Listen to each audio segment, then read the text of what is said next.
Lagos Talks 91.3. News.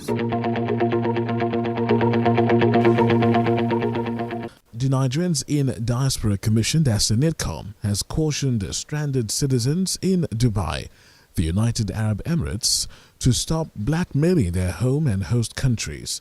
In a statement signed by NATFORCE spokesman Abdulrahman Balogun, the agency said many of the stranded persons are illegal migrants who have been jailed for several crimes in their host country. Statement quoted NATFORCE chairman Abike Dabiri Erewa as saying rather than complying with the directives of the Nigerian consulate in Dubai, some Nigerians were busy pursuing a media blackmail of the federal government as well as the UAE government.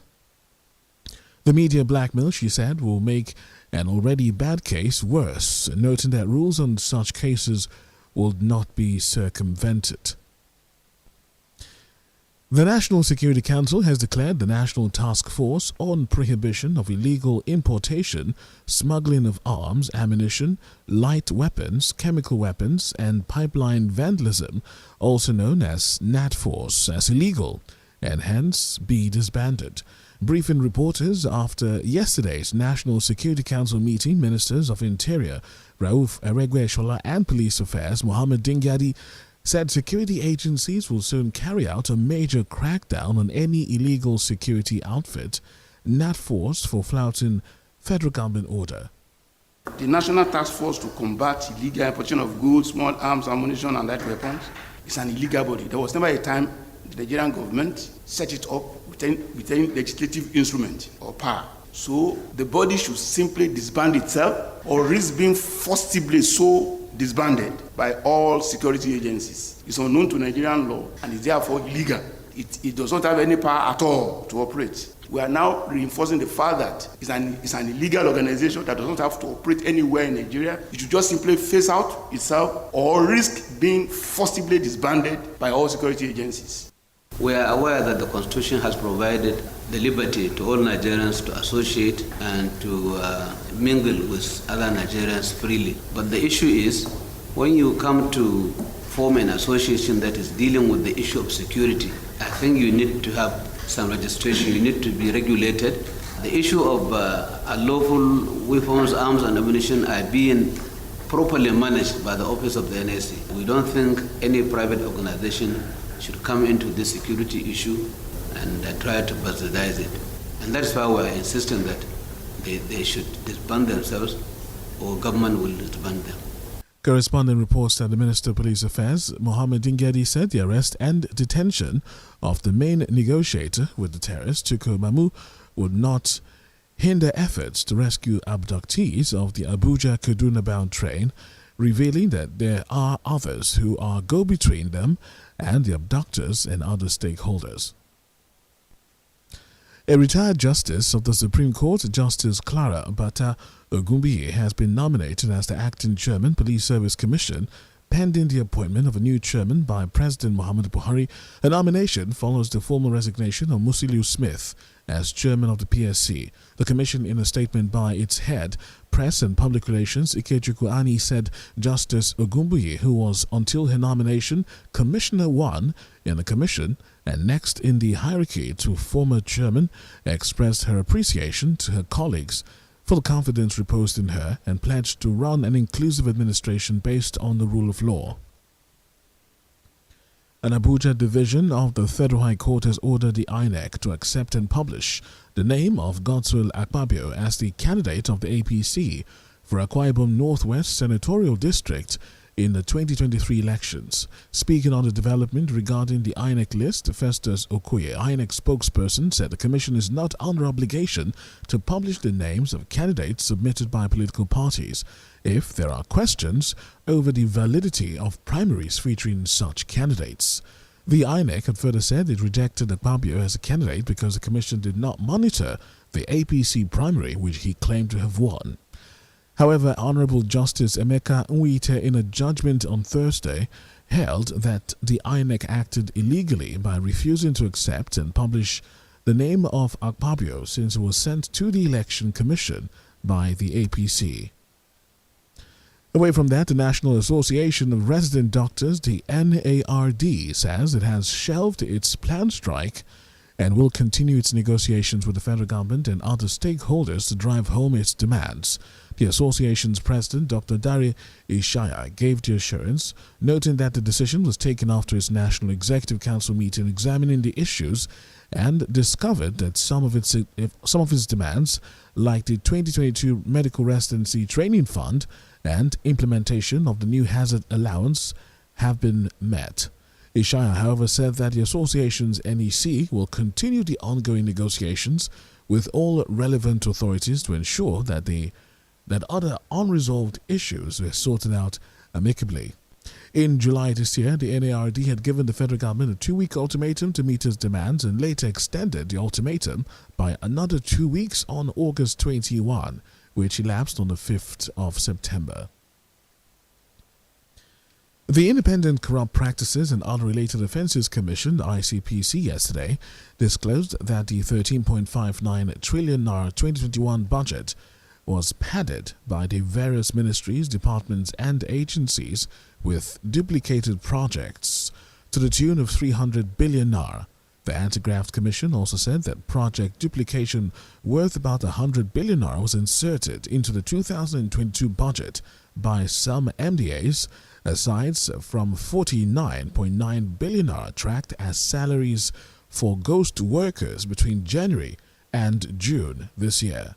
ICPC Chairman Professor Bolaji Owosaoye, who made the revelation on Thursday during an interactive session with the Senate Committee on Finance in preparation for next year's budget, had urged relevant committees of the National Assembly to look out for such project duplication as MDAs submit their proposals for the 19.76 trillion naira 2023 budget. The Nigerian Civil Aviation Authority, the NCAA, says it is withholding the air transport license, the ATL, of local operator Azman Air till a time when the carrier provides the required documentation for its operational licenses renewal. According to the NCAA, after the documents have been provided, the airline would have to sign an MOU on how it would remit its 1.2 billion legacy debt accrued from collection of passenger service charge. The PSC, the Director General of the NCAA, Captain Musa Nuhu, said Azman Air must provide tax clearance as one of the documentations for its ATL and must sign the MOU to negotiate its debt remittance, which is part of the 42 billion naira and $7.8 million debt in passenger service charge. He added that the regulatory agency is standing by its decision last month that any airline which doesn't pay the legacy debt owed will not have its licenses renewed. Operatives of the Benin Zonal Command of the EFCC have raided a coaching center for internet fraudsters, better known as Yahoo Boys, in the Edo State capital. A statement by the anti-graft agency said the raid followed an actionable intelligence on a coaching center, better known as HK. The proprietors of the center, one Osage Ogemoi and Onukugo Favor, as well as 7 of their students, were arrested during a raid on the facility on Tuesday. Items recovered from the suspects include a Mercedes-Benz GLK, a Lexus 350, phones, and laptops. Also, the Lagos State Waste Management Authority LOMA says it will shut down Ladipo and Oyibo markets till further notice over reckless waste dumping, refusal to pay for waste services, and general poor waste management. Mr. Ibrahim Odumboni, Managing Director, Chief Executive Officer, LOMA, in a statement yesterday in Lagos, said the markets would be shut by the 22nd of September owing to the unwholesome environmental practices by traders in the markets, despite repeated warnings. Odumboni, who said this meant to serve as a deterrent to other nonchalant marketers and markets, urged traders in other markets to adhere strictly to environmental hygiene or risk indefinite closure. In the meantime, Loma says a mobile court sitting in Oshodi had sentenced two environmental offenders apprehended at Ikeja and Lekki axes, respectively, for waste burning and dumping refuse in the drain during rainfall. And now look at stories coming from outside of the country. João Lourenço has officially begun his second term in power, vowing to be the president for all Angolans after his MPLA party's disputed win in last month's election. There was a strong military presence at the inauguration ceremony in Luanda's Praça da República Square, and AFP reports that many people had opted to stay at home, leaving the capital streets unusually quiet. The news agency says that in his speech, President Lourenço had echoed previous promises of economic reforms and job creation, but made no mention of his long-touted anti-graft campaign. A number of African heads of state attended Thursday's swearing-in, as did the president of former colonial power Portugal. The opposition UNITA party did not send a representative. Vladimir Putin has acknowledged China's concern over Ukraine in his first face-to-face talks with President Xi Jinping since the Russian invasion. However, speaking in Uzbekistan, Vladimir Putin had also thanked China for its balanced position and said U.S. attempts to create a unipolar world would fail.